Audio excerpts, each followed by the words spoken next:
it together.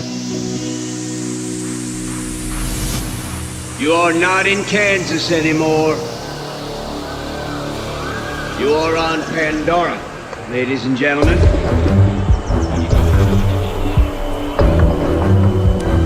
You've got to obey the rules. Pandora rules. Get away from my blood, son. Take your crew and walk away. That's the only way you're gonna keep your family safe. Hello and welcome to बॉलीग्राउड studios. दोस्तों, film Avatar the way of water इस दिसंबर cinema घरों में दस्तक देने वाली है। James Cameron के इस फिल्म का लोगों को बहुत बेसब्री से इंतजार है, लेकिन इस फिल्म से पहले इसके पहले पार्ट को एक बार फिर से बड़े पर्दे पर रिलीज करने की तैयारी की जा रही है। जी हाँ, खबरें हैं कि फिल्म के सेकंड पार्ट के रिलीज से पहले फिल्म का फर्स्ट पार्ट फिर से रिलीज किया जा रहा है और खबरें कि अगले महीने रिलीज हो सकती है अवतार, वो भी सिनेमा घरों में। दोस्तों, देखा जाए तो अवतार हॉलीवुड की सबसे सफल फिल्मों में से एक है। 2009 की इस ऑस्कर विजेता फिल्म को 23 सितंबर को 4K हाई डायनेमिक रेंज में सिनेमा घरों में रिलीज किया जाएगा। मंगलवार को फिल्म का 4K ट्रेलर लॉन्च किया जाएगा। इसका ऑफिशियल ट्रेलर को 20th सेंचुरी स्टूडियोज ने अपने ट्विटर हैंडल से साझा किया। कंपनी ने ट्रेलर के साथ साथ कैप्शन में लिखा, 23 सितंबर को अवतार बड़े पर्दे पर सीमित समय के लिए वापसी कर रही है। दोस्तों, फिल्म के नए ट्रेलर से तो एक बात साफ है कि इसके फुटेज में काफी सुधार किया गया है। बड़े पर्दे पर फिल्म को दोबारा देखकर लोगों को एक अलग एक्सपीरियंस होने वाला है। आप लोगों को शायद ही मालूम होगा कि अवतार के बाद से ही 3D फिल्मों का ट्रेंड शुरू हो गया था। गौरतलब है कि इस फिल्म का निर्देशक जेम्स कैमरून ने किया था। फिल्म की स्टोरी लाइन भी उन्होंने लिखी थी। देखा जाए दोस्तों, तो फिल्म के रिलीज के बाद से ही दुनिया भर में धमाल मच गया था। लेकिन दोस्तों, धमाल एक और चीज के लिए मचा था। कहा जाता है कि ये फिल्म जो है अवतार, वो हमारे संस्कृति से लिया गया है, हमारे पुराणों से लिया गया है। अब कैसे, अगर आप लोगों को नहीं पता तो आइए जानते हैं। दोस्तों, 2009 में जब जेम्स कैमरून की अवतार रिलीज हुई तो दुनिया भर में खूब देखी गई। कुछ ही समय में वर्ल्ड सिनेमा इतिहास की हाईएस्ट ग्रॉसिंग फिल्म बन गई। लेकिन हमारे इंडिया में ये फिल्म किसी अलग ही वजह से चर्चा में रही है। कभी इसकी सफलता का क्रेडिट ढूंढते हैं तो कभी राइटर्स और जो क्रिटिक्स है वो कहते हैं कि ये जो अवतार वर्ड है ये संस्कृत से लिया गया है। फिल्म में कई जगहों पर हिंदू माइथोलॉजी के रेफरेंस भी पाए गए हैं। अब अवतार का सीक्वल अवतार द वे ऑफ वाटर आ रही है। ऐसे में चर्चा एक बार फिर जोरों पर है कि क्या ओरिजिनल फिल्म की तरह इस फिल्म में भी हिंदू महाकाव्यों के अंश पाए जाएंगे, और अगर कुछ नहीं मिला तो फिल्म का नाम तो है ही।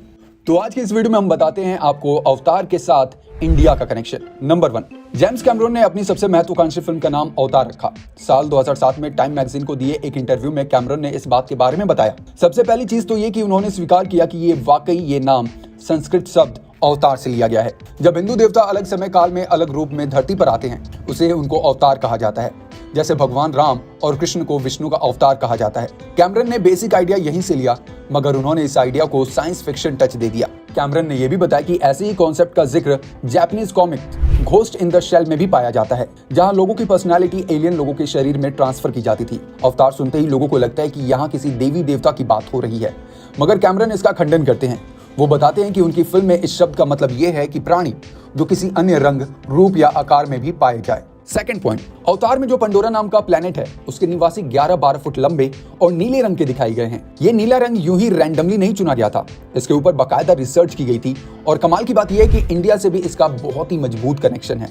अवतार के डायरेक्टर बताते कि उन्होंने पंडोरा निवासियों का रंग नीला इसलिए रखा क्योंकि उन्हें नीला रंग पसंद है। अपने एक इंटरव्यू में जेम्स कैमरून ने बताया था कि उनकी मां ने एक सपना देखा। सुबह उठने के बाद उन्होंने उस सपने के बारे में जेम्स को बताया। जेम्स कैमरून ने जब उसे अपने सिनेमी चश्मे से देखा तो उन्हें वो बड़ी कूल तस्वीर लगी, इसीलिए याद रह गई।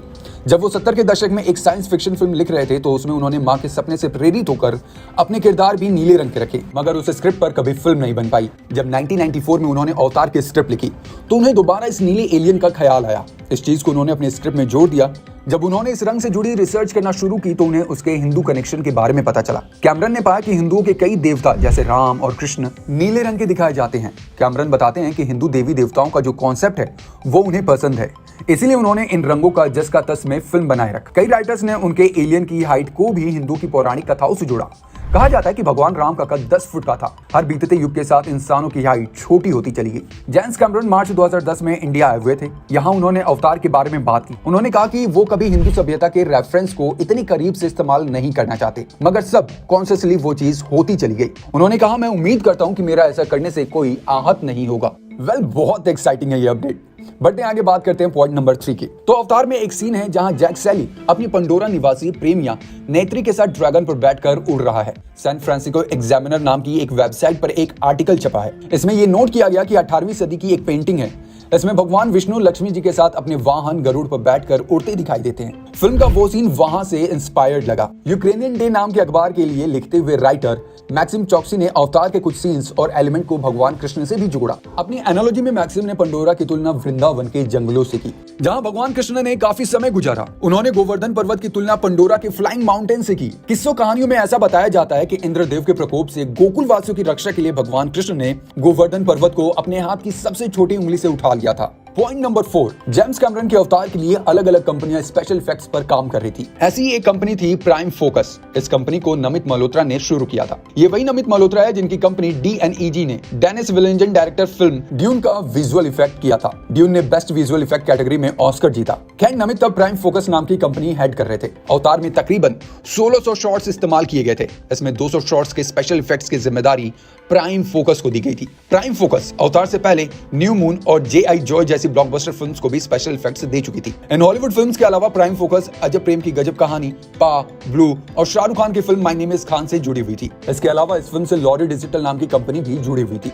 Lorry digital Reliance media work limited की सब्सिडियरी कंपनी थी। इस फर्म ने अवतार की इमेज एनहेंसमेंट टेक्नोलॉजी पर काम किया था। अवतार से पहले ये company Curious Case of Benjamin Button और जॉयडिक जैसे फिल्मों पर ऑलरेडी काम कर चुकी थी। नंबर 5, ये सारी लॉजिक बातें तो हो गई। अब हम आपको बताते हैं दुनिया के सबसे कमाऊ फिल्म का सबसे मजबूत इंडियन कनेक्शन। गोविंदा अपने इंटरव्यू में बता चुके हैं कि जेम्स कैमरन की फिल्म के लिए अवतार टाइटल उन्होंने दिया था। एक बार गोविंदा आपकी अदालत नाम के टीवी शोज में पहुंचे थे। यहाँ उन्होंने बताया कि जेम्स कैमरन ने पहले ये फिल्म उन्हें ऑफर की थी। गोविंदा बताते हैं कि कैमरन चाहते थे कि गोविंदा इस फिल्म की शूटिंग के लिए उन्हें 400 से ज्यादा दिन दे, मगर गोविंदा तब हिंदी फिल्मों में काम कर रहे थे जो सही चल रही थी। गोविंदा इस फिल्म को छोड़ने की वजह भी ये बताते हैं कि इस फिल्म के लिए उन्हें अपने शरीर को नीले रंग से रंगना था, जो आयुर्वेद और पतंजलि टाइप की चीजों से बना है। ऐसे में ये फिल्म कर पाना उनके लिए संभव नहीं था। गोविंदा ने यह भी बताया कि उन्होंने जेम्स कैमरन से यह भी कहा था कि उनकी ये फिल्म अगले 7-8 साल तक नहीं बन पाएगी, और वैसा ही हुआ। गोविंदा की भविष्यवाणी के 8 या 9 साल बाद अवतार रिलीज हो पाई। अगर आपको किसी तरह का कंफ्यूजन है तो आप भी ये सारी बातें खुद बोलते हुए सुन सकते हैं गोविंदा को। अब गोविंदा की ये बातें कही गई कितनी सही है या कितनी गलत, इसकी तो हम पुष्टि नहीं कर सकते, मगर एक चीज नोटिस करने वाली है। गोविंदा ने कहा कि अवतार के लिए उन्हें अपने बदन पर नीला रंग लगाना था। शायद उन्हें यह बात नहीं पता कि जितने भी नीले प्राणी फिल्म में नजर आए हैं वो सब कंप्यूटर की मदद से बनाए गए थे। किसी एक्टर को अपने शरीर पर नीला रंग पोतने की जरूरत नहीं पड़ी। इस तरह की छोटी मोटी मगर बातें इशारा करती हैं कि शायद गोविंदा जो कह रहे हैं वो सही नहीं है, मगर हम बिना किसी सबूत के गोविंदा को गलत कह भी नहीं सकते।